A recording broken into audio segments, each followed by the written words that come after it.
लो बस एक काम करो, इस स्विच से इन बल्ब्स को जलाओ। इस स्विच से?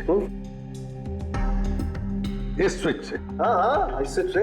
यार ना कोई कनेक्शन है, कुछ है, कैसे जलेंगे ये? तुम सवाल मत किया करो, कभी कभी मेरी बात भी मान लिया करो यार। कभी कभी। हाँ। ये ले। क्या सर, ये तो कुछ हुआ भी नहीं। होगा होगा। अरे क्या होगा? होगा ही नहीं। अरे होगा यार, बिलीव नहीं होगा। एक मिनट है। क्या इसकी तबीयत ठीक है ना? हाँ? तो पता नहीं क्या हुआ है, वो जब से वो प्रोफेसर कुमार से मिलके आया ना, बस बल्ब के साथ ही खेले जा रहे हैं। बात बताओ, वो फिंगरप्रिंट्स का क्या रिपोर्ट आया? वही जो फिंगरप्रिंट्स उन्हें होटल वाले से लिए थे और रूम में उठाए थे।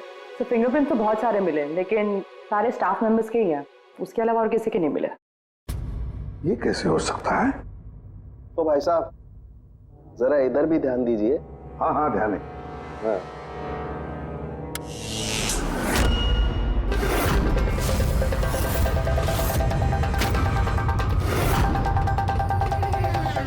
अरे सर, ये बल्ब जलने कैसे लगे? क्या बात है सालू।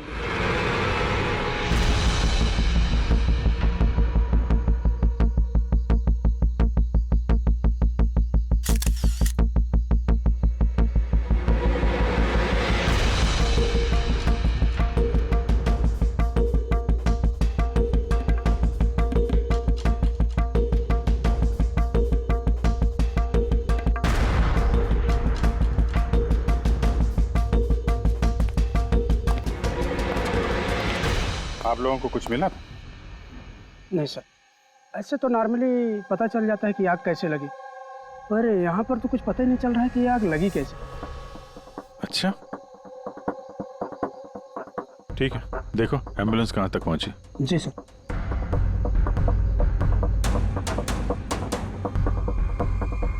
बहुत बुरी तरह से झुलस गया। कमाल है, कुछ पता ही नहीं चल रहा है कि आग कैसे लगी है।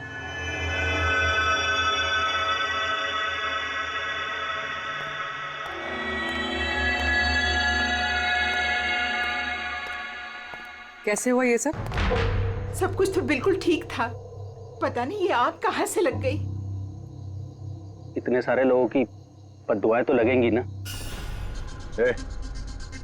क्या कहा तुमने? पता चला था सर कि दिलीप साहब किसी कोर्ट के केस में फंसे हुए थे। काफी बड़ा चक्कर था, लेकिन अभी कुछ दिन पहले छूट भी गए थे। काफी लोग नाराज भी थे इस बात से। कहीं इसी चक्कर में किसी ने दिलीप को मार तो नहीं दिया? नहीं, कोर्ट ने बरी कर दिया था मेरे पति को, उन्होंने कुछ भी नहीं किया। क्या केस क्या था? 9 साल पहले जीजू के थिएटर में आग लग गई थी, जिसके कारण कुछ लोगों की मौत हो गई थी और सारा इल्जाम जीजू पर आ गया था। ऐसे कैसे हवा में आग लग सकती है? जरूर किसी की प्लानिंग है। किसी पे शक है आप लोगों को? कौन कर सकता है? कोई भी कर सकता है, अनीता भी कर सकती है। कौन कौन अनीता? टोनी की वाइफ, और वो आज यहाँ आई भी थी।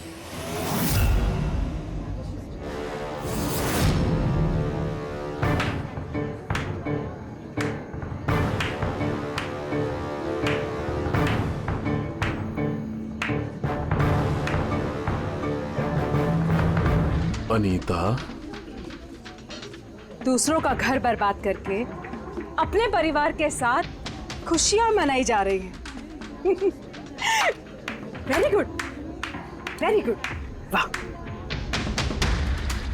लेकिन एक बात याद रखना, उन लोगों की तरह तुम भी तड़प तड़प के मरोगे।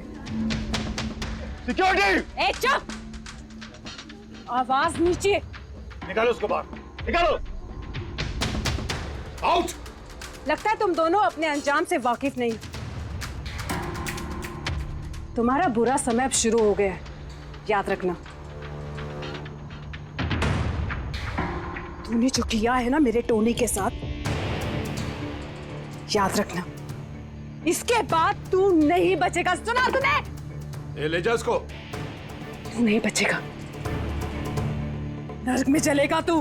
अरे देख क्या रहा है, ले जा इसे। नर्क में चलेगा तू, तड़प तड़प के चलेगा, याद रखना। अरे जा।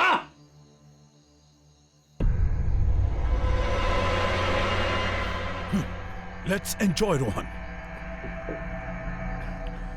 अरे भूल जाओ।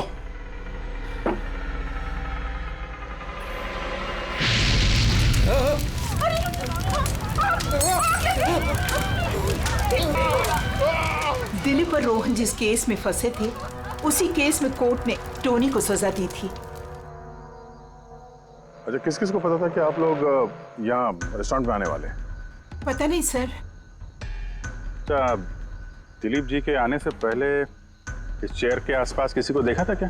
किसी अनजान आदमी को? नहीं सर, किसी को नहीं देखा सर। ये टेबल किसने रिजर्व किया था? दिलीप जी का फोन आया था, कह रहे थे कि हमारे लिए टेबल रिजर्व रखो।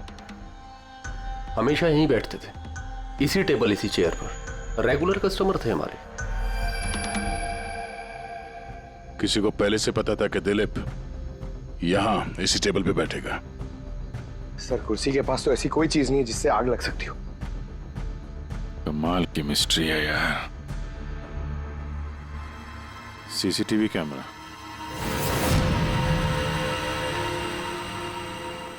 इसकी फुटेज से पता चलेगा क्या हुआ था यहाँ पे। ओह माय गॉड, ये सब कैसे हो गया? कौन कर सकता है सब? उसी ने जिसने दिलीप का खून किया, सबूत मिटाने के लिए। तो ऐसे कैसे कोई मॉनिटर रूम में घुसा है? सिक्योरिटी कहाँ है तुम्हारी? सर, इस रूम में सिक्योरिटी की जरूरत ही नहीं है, इससे पहले कभी ऐसा हुआ ही नहीं है। सर, सर मुझे नहीं लगता उसके पास टाइम होगा सीसीटीवी फुटेज डिलीट करने का। सर, उसने बस तोड़फोड़ कर दी है। अगर हम किसी एक्सपर्ट को बुलाते हैं सर, तो वो शायद हार्ड डिस्क से रिकवर कर पाए सर।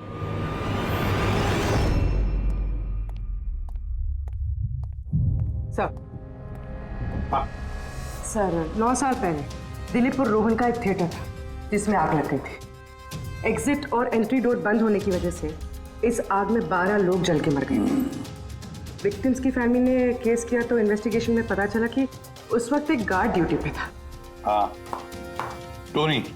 हाँ सर, कोर्ट में साबित हो गया कि टोनी ने बहुत शराब पी रखी थी और शराब के नशे में वो इतना धुत था कि वो इमरजेंसी एग्जिट भी खोल नहीं पाया। हाँ, बस टोनी की बीवी अनीता ये मानने को तैयार ही नहीं कि गलती टोनी की है। सर, सिर्फ उसका ही नहीं, बहुत सारे न्यूज़पेपर आर्टिकल्स ने भी कोर्ट के इस फैसले के खिलाफ आवाज उठाई थी। जब ये हादसा हुआ था उस वक्त दिलीप और रोहन के खिलाफ सॉलिड एविडेंसेस थे, लेकिन फिर केस चलता रहा।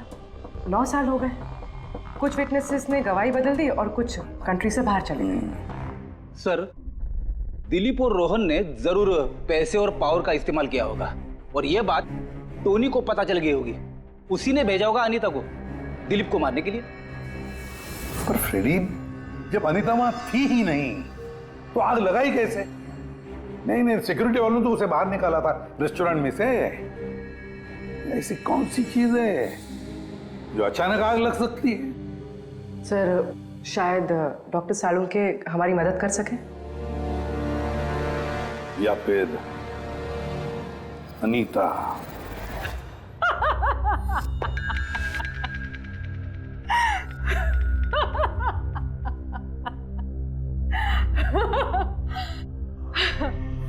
किस बात पे इतना हैरान है?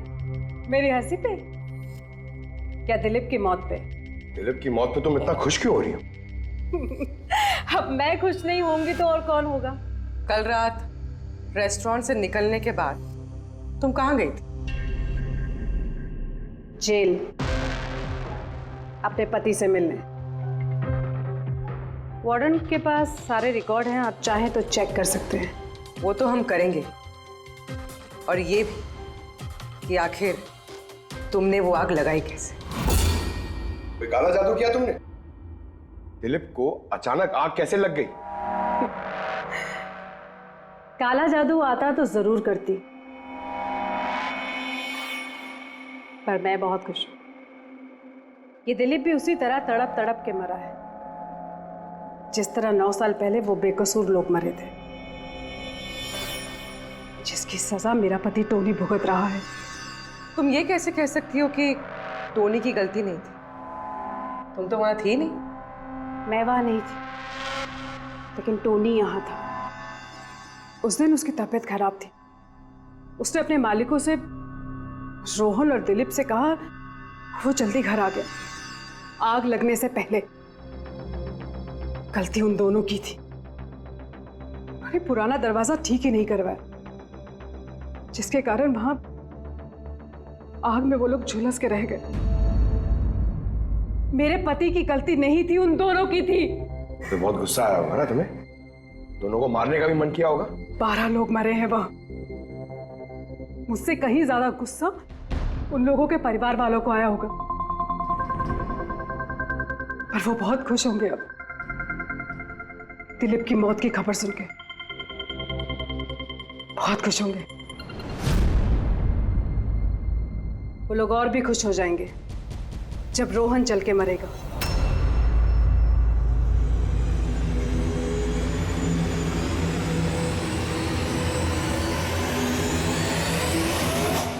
सर 42 लोग हैं, उन 12 विक्टिम के करीबी रिश्तेदार और फैमिली वाले। सस्पेक्ट ज्यादा और वक्त कम।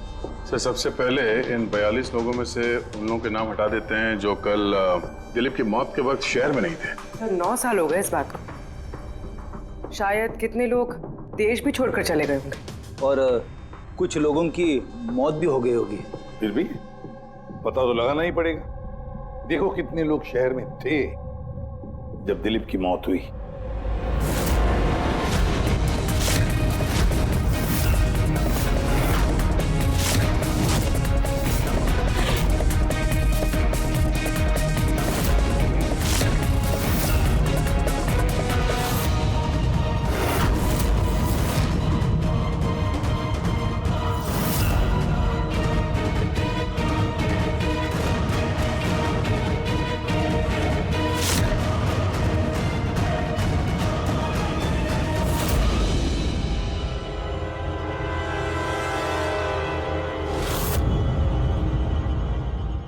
हाँ पंकज, कितने बजे? 27 लोग हैं सर जो उस वक्त शहर में थे और उनके पास दिलीप को मारने की वजह थी।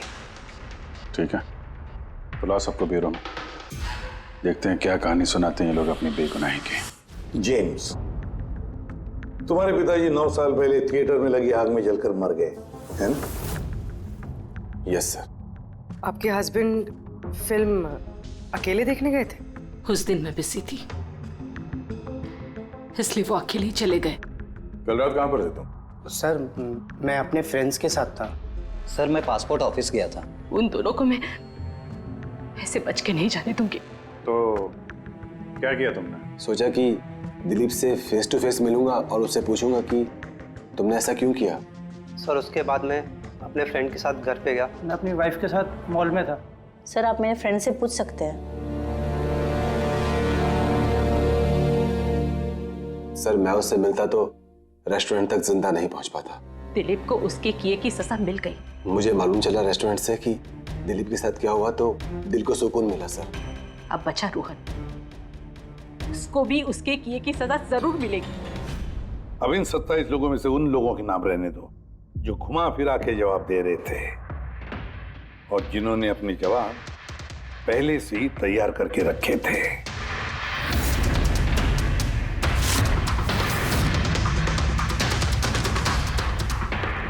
सर अब 15 बजे। अब इन 15 लोगों को उस दिन के बारे में पूछते हैं जब 9 साल पहले थिएटर में आग लगी थी। देखते हैं किसे सबसे ज्यादा गुस्सा आता है, कौन मुंह फेर लेता है। सर मेरा भाई 10वीं पास हो गया था। उसने कहा पार्टी देनी है, दोस्तों को पिक्चर दिखाना है, पैसे दो। सर मैंने वो पैसे उसे दे दिए। काश वो पैसे मुझे उसे देने नहीं चाहिए थे सर। जिसने भी ये किया बहुत अच्छा किया। आज मैं खुश हूं, आज मैं बहुत खुश हूं। कुमार साहब आप यूनिवर्सिटी में फिजिक्स के प्रोफेसर हैं, है ना? Yes sir, head of the department physics. लेकिन मेरे खुद के बेटे को पढ़ाई में कोई इंटरेस्ट नहीं था। बहुत डांटता था मैं उसे, लेकिन अनिकेत के ऊपर कभी कोई फर्क नहीं पड़ा। एक नंबर का बदमाश बन गया था वो। उस दिन भी वो कॉलेज से बंक करके दोस्तों के साथ फिल्म देखने चला गया और सर और वापस घर पे कभी नहीं आया। हिमेश, राइट, कॉन्ट्रैक्टर हो ना तुम? हाँ सर। हिमेश, 9 साल पहले तुम अपनी पत्नी के साथ फिल्म देखने गए थे उस थिएटर में। नई शादी हुई थी मेरी, सलोनी के साथ फिल्म देखने के लिए गया था। उसको भूख लगी थी, मैं समोसे लेने के लिए बाहर गया। मैं वापस आया तो देखा वहां के दरवाजे लॉक हो गए थे। वहां अंदर से लोगों के चिल्लाने की आवाज आ रही थी और धुआं निकल रहा था वहां से। मैंने सिर्फ दरवाजे खोलने की बहुत कोशिश की। मैंने बहुत कोशिश की। मैं पागलों की तरह दरवाजा को ठोकता रहा, पीटता रहा। सलोनी करके चिल्लाता रहा। अरे कोई दरवाजा खोल दो यार, सलोनी। लेकिन मैं कुछ नहीं कर सका सर, मैं कुछ नहीं कर सका। अपनी सलोनी को मैं बचा नहीं सका। वहां पे एक गार्ड भी था ना, टोनी, उससे भी दरवाजा नहीं खुला क्या? नहीं था सर। वहां कोई और गार्ड, किसी और को देखा था तुमने? कोई नहीं था सर, कोई नहीं था। मैं 9 साल पहले जो बात कोर्ट में कहा वही आज कह रहा हूं। जब सिनेमा हॉल में आग लगी थी उस वक्त टोनी वहां पर नहीं था सर।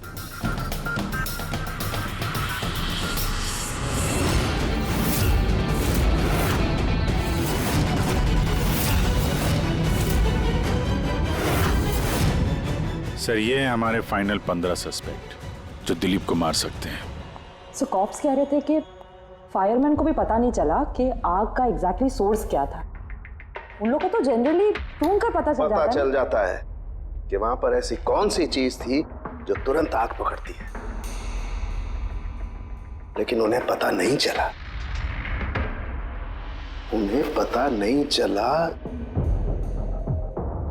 उन्हें इसलिए पता नहीं चला क्योंकि उस चीज की ना तो कोई खुशबू थी ना कोई रंग था।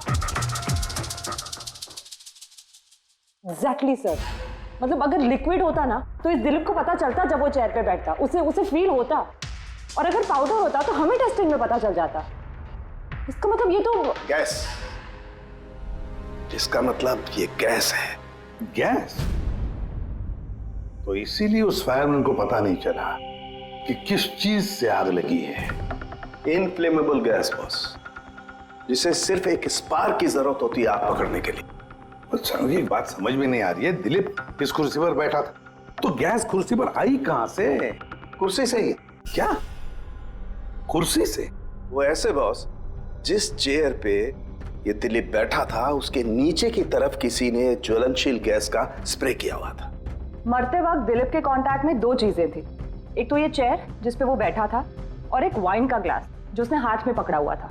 हमने ये दोनों चीजें चेक की तो इस चेयर के ऊपर से हमें इनफ्लेमेबल गैस के कुछ ट्रेसेस मिले। बॉस, हमारे आसपास वातावरण में स्वतः ज्वलनशील पदार्थ होते हैं जो कभी कभी स्पॉन्टेनियसली जल जाते हैं, जैसे कि मार्श गैस एक नेचुरल बायोगैस है और ज्वलनशील गैस इसका मेन कंपोनेंट है। मतलब इनफ्लेमेबल गैस कभी भी हवा में ऐसे ही जल जाती है? नहीं फ्रेडी, अपने आप नहीं।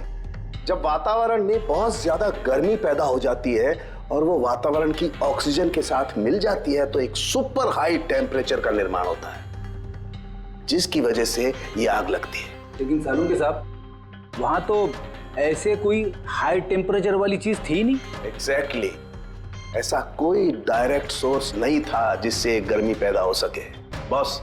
इसीलिए मुझे लगता है खूनी ने कोई एक्स्ट्रा डिवाइस का इस्तेमाल किया है ये अचानक इतना ज्यादा टेम्परेचर बढ़ाने के लिए। और ये कुर्सी तो तैयार बैठी थी, इसे तो सिर्फ एक स्पार्क की जरूरत थी। पर सर, ऐसे कोई हीट कैसे पैदा कर सकता है? हाँ, कर सकते हैं ना पूरी। जैसे उदाहरण के तौर पर मैग्नीफाइंग ग्लास पर सूरज की किरणों को खास तरीके से फोकस करके हम बचपन में कागज जलाया करते थे।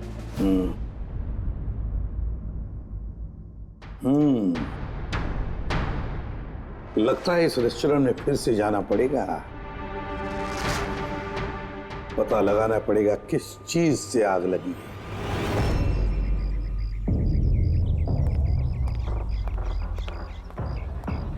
पूरा एरिया छान मार लिया सर, लेकिन ऐसी वो चीज ही नहीं मिली जिससे आग लग सकती है। और ये ओपन रेस्टोरेंट है। जब खूनी ने दिलीप के चेयर के नीचे वो इन्फ्लेमेबल गैस स्प्रे किया तो किसी ने तो देखा होगा। वही तो, चेयर में अपने आप आग लग गई और दिलीप चल के मर गया। किसी ने कुछ देखा नहीं और ना ही कोई सबूत हमारे सामने आ रहा है। सर, उस डेटा एक्सपर्ट ने सीसीटीवी फुटेज रिकवर कर ली है, आप देख सकते हैं सर। गुड, तुम लोग यार देख लो, तब तक मैं देखता हूँ यहाँ पे कुछ मिलता है क्या। सर, दिलीप और उसकी फैमिली के आने के 15 मिनट के पहले की फुटेज है ये।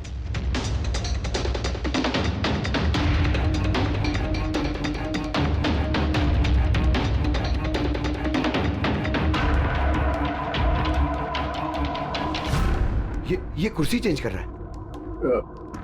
इसका कोई दूसरा एंगल है क्या इसी टाइम का? चेक कर। एक मिनट सर।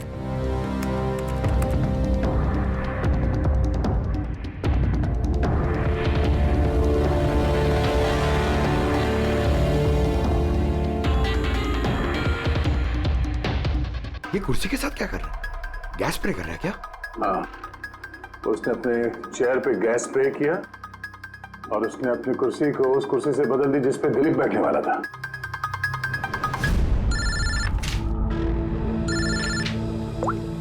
आ गया। अच्छा, ग्रेट, गुड वर्क है, गुड वर्क। क्या हो सर?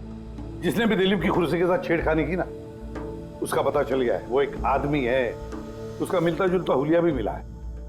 अब देखते हैं, जया भेजने वाला है फोटोग्राफ।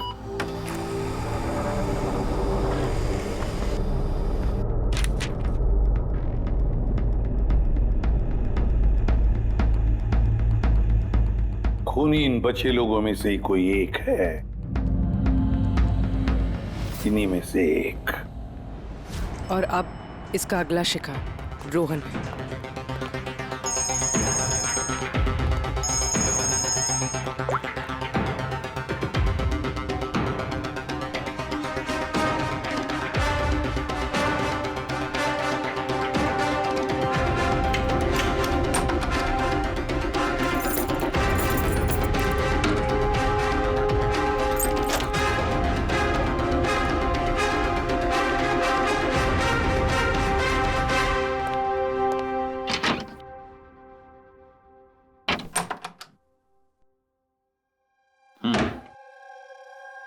मुझे लगता है कोई मेरी और दिलीप की रिहाई से खुश नहीं है। मेरी जान को खतरा है यहाँ पर। I will talk to you later, bye. Sir, everything is okay. All right, तुम यहीं पर रहना और किसी को भी अंदर मत आने देना। Be alert, okay? Okay sir.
बचाओ, बचाओ।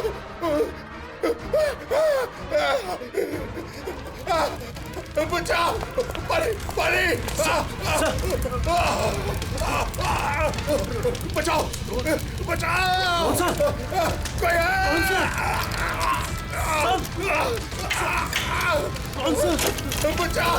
पानी पानी कौन सा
क्या हुआ यहाँ पर और कैसे?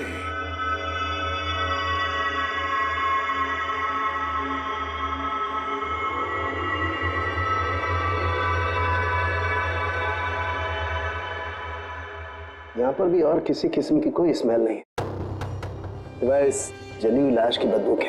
यानी ये मर्डर भी इन्फ्लेमेबल गैस से हुआ है? शायद। ये सब हुआ कैसे? हाँ?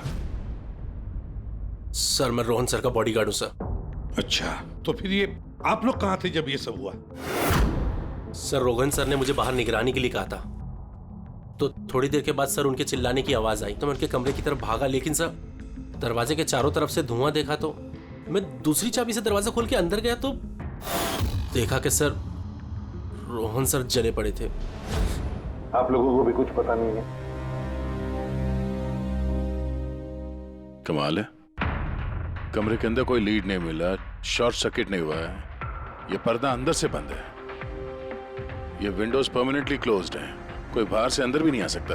अब बाहर से अंदर कोई व्यू भी नहीं है, कोई देख नहीं सकता, तो फिर आदमी मरा कैसे? इससे लगी है आग बॉस।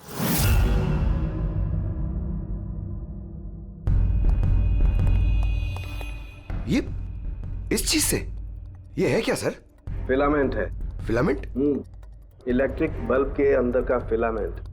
और जब इस फिलामेंट में इलेक्ट्रिक करंट पास होता है तो ये गर्म होकर के लाल हो जाता है। बॉस, खूनी ने भी इसी टेक्निक का इस्तेमाल किया है उस ज्वलनशील गैस को जलाने के लिए। पर वहां रेस्टोरेंट में जहां पर दिलीप की मौत हुई थी, वहां पर तो हमें ऐसा कोई फिलामेंट वगैरह नहीं मिला। और इतनी छोटी सी चीज है, वो खुली जगह है, उड़ गई होगी शायद कहीं, लेकिन यहाँ तो पूरा कमरा बंद है, इसीलिए पलंग के नीचे मिल गया मुझे। लेकिन सर, फिलामेंट से करंट पास होने के लिए वायर्स का कोई ना कोई कनेक्शन तो होना चाहिए ना बेड तक। होगा, यही कहीं होगा जरूर। तो पूरा बेड चेक कर लिया हमने, कमरा चेक कर लिया, ऐसा तो यहाँ पे कुछ भी नहीं मिला सर। दया, वो दरवाजा कैसा? मैनेजर। Yes sir. वो दरवाजा कहाँ खुलता है? सर दूसरा रूम है जो इस रूम से कनेक्टेड है सर। अब वैसे ये रूम सील्ड रहता है, इसे कोई खोलता नहीं सर। खोलो दरवाजा। Yes sir. आइए सर।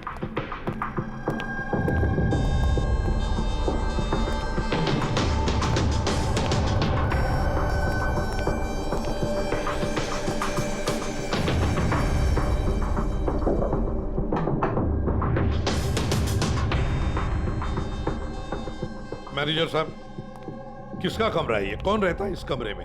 गेस्ट है कोई सर, डिटेल्स चेक करनी पड़ेगी। मंगाओ। Okay sir.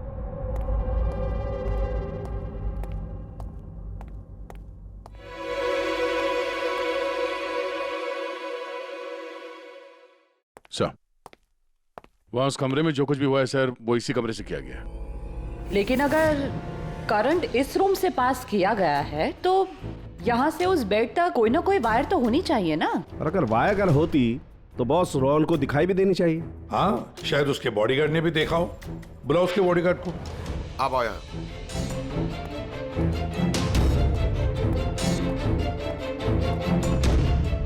एक बात बताओ, जब तुम रोहन के कमरे में आए थे तब कोई वायर देखी या इस दरवाजे से उस कमरे में जाते हुए कुछ भी? नहीं सर, रोहन सर के रूम के अंदर जाने से पहले मैंने रूम को पूरी तरह से चेक किया था सर, लेकिन वायर जैसी कोई चीज उस रूम में नहीं दिखाई दी। ठीक है, जाओ तुम। जो कुछ भी हो दया, खूनी ने इसी दरवाजे का इस्तेमाल किया। इस दरवाजे से वो रोहन के इस कमरे में आया, उसने बेड पर इन्फ्लेमेबल गैस स्प्रे किया और किसी भी तरह से फिलामेंट को करंट दे दिया। बस फिलामेंट गर्म हो गई और इन्फ्लेमेबल गैस ने आग पकड़ ली, रोहन की मौत हो गई। बस एक बात पक्की है, ये जो कोई भी है उससे इलेक्ट्रिक और केमिकल्स की बहुत अच्छी जानकारी है। प्रोफेसर कुमार, फिजिक्स का प्रोफेसर कुमार, उससे बढ़कर और कौन जान सकता है इस सारे मामले में? दया, अच्छा इस प्रोफेसर कुमार से मिल लो। अच्छा दया, मैं भी चलता हूं तुम्हारे साथ।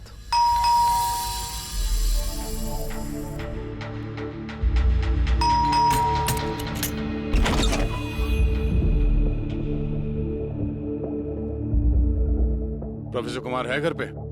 हाँ है, लेकिन आप लोग? सीआईडी। सीआईडी? सब ठीक तो है ना साहब?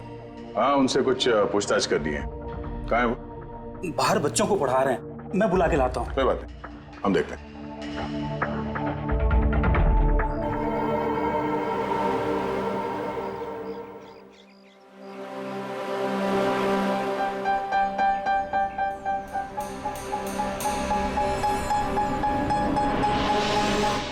मिस्टर कुमार, हमें आपसे कुछ पूछताछ करनी है। पूछिए, क्या पूछना है? इसे पहचानते हैं आप? ये तो फिलामेंट है। गुड, सही पहचाना आपने। आपको पता ही है फिलामेंट हमें कहाँ से मिला? ये तो आप ही को पता होगा कहाँ से मिला आपको। रोहन के बेड के नीचे से। कल रात उसी बेड पे रोहन जल के मर गया। व्हाट? रोहन की भी डेथ हो गई? कल रात आप कहाँ पर थे? रात 9 से लेकर सुबह 3 बजे तक। आप मुझ पर शक कर रहे हैं? ये हमारे सवाल का जवाब नहीं हुआ मिस्टर कुमार। कल मैं पूरा दिन और पूरी रात घर पे ही था।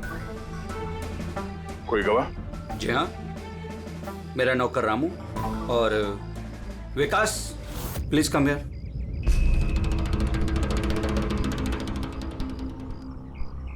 Yes sir. इन्हें बताओ मैं कल कहाँ था। सर हमारे एक्स्ट्रा क्लासेस ले रहे थे यहीं पे सर। कितने बजे से कितने बजे तक? सर शाम के 6 बजे से सुबह के 5:30 बजे तक। सर हमारे एग्जाम आने वाले हैं ना, तो हमने इस सर को रिक्वेस्ट किया था एक्स्ट्रा क्लासेस लेने के लिए। ठीक है सर, तुम जाओ बेटा। सर मेरे 5 स्टूडेंट्स और भी हैं जो कल सुबह 9 बजे से लेकर 5:30 बजे तक हमारे साथ थे। कहें तो उनको बुला लूं? ठीक है। अब मैं जा सकता हूं सर, बच्चों को पढ़ाना है। Please please. Thank you.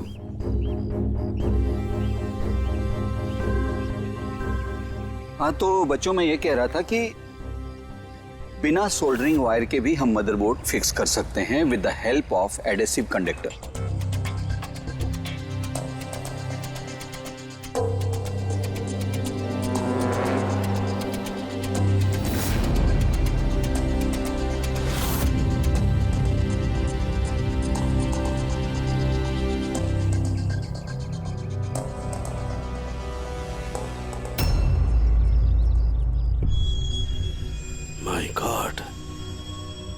My God यार, ये क्या बात? क्या? अरे यार, ये गलती मुझसे कैसे हो गई? क्या? गॉड, बूढ़ा हो गया हूं मैं, बूढ़ा हो गया हूं मैं। एक काम करो, 1 घंटे बाद फॉरेंसिक लैब में मिलो, कुछ बताऊंगा। 1 घंटे बाद। अरे वो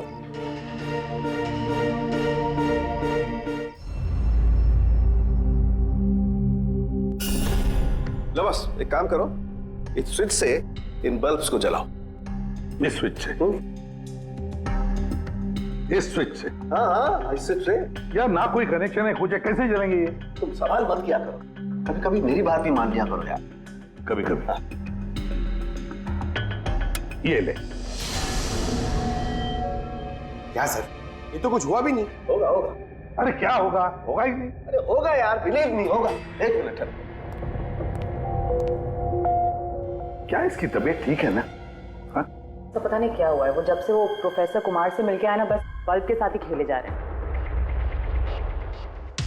बात बताओ, वो फिंगरप्रिंट्स का क्या रिपोर्ट आया? वही जो फिंगरप्रिंट्स उन्हें होटल वाले से लिए थे और रूम में उठाए थे। तो फिंगरप्रिंट्स तो बहुत सारे मिले, लेकिन सारे स्टाफ मेंबर्स के ही हैं, उसके अलावा और किसी के नहीं मिले। ये कैसे हो सकता है? तो भाई साहब जरा इधर भी ध्यान दीजिए। हाँ हाँ ध्यान है। हाँ।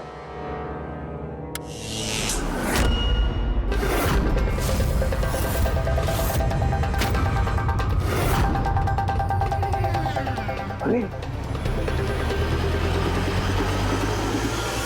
सर ये बल्ब जलने कैसे लगे? क्या बात है सालूंके साहब, बिना वायर के सारे बल्ब जला दिए। लेकिन सालूंके साहब ये सब आपने किया कैसे? ठीक वैसे ही हुआ ये फ्रेडी, जैसे कि खूनी ने किया था, उस दिलीप की कुर्सी पे और रोहन के बेड पे।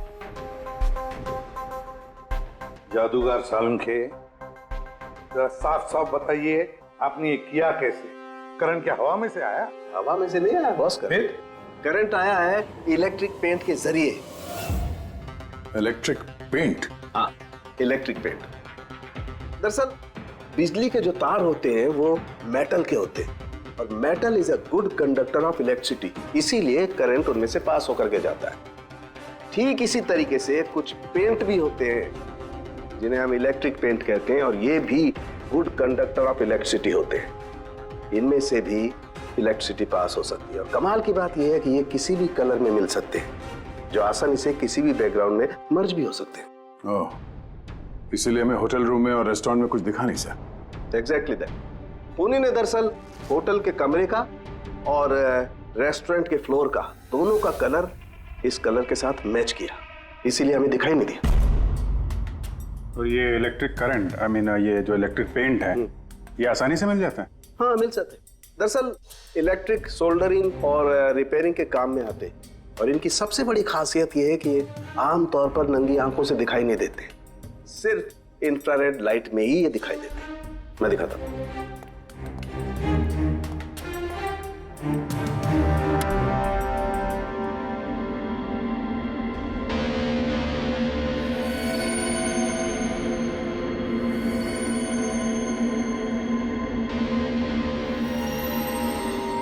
देखा बॉस? हाँ, खूनी ने भी ऐसे ही इस इलेक्ट्रिक पेंट का इस्तेमाल किया और ये सर्किट बनाया।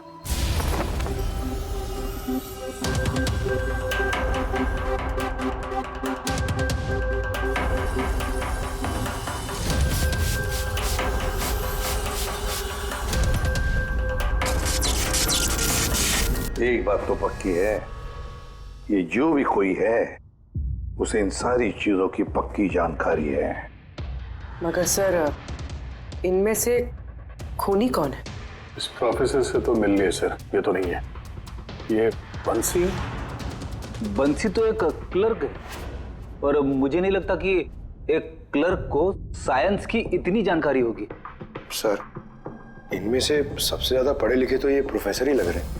कोई ऐसा जो प्रोफेसर जितना इंटेलिजेंट तो नहीं है, लेकिन इसे इन सब चीजों की जानकारी है।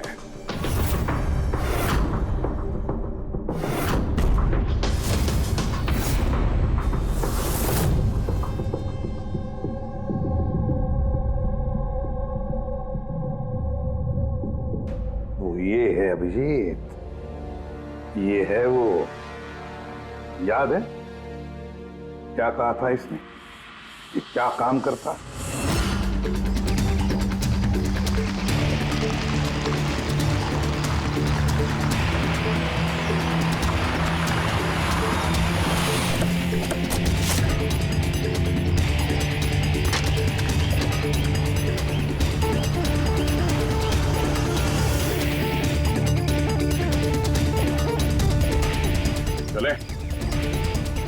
ससुराल।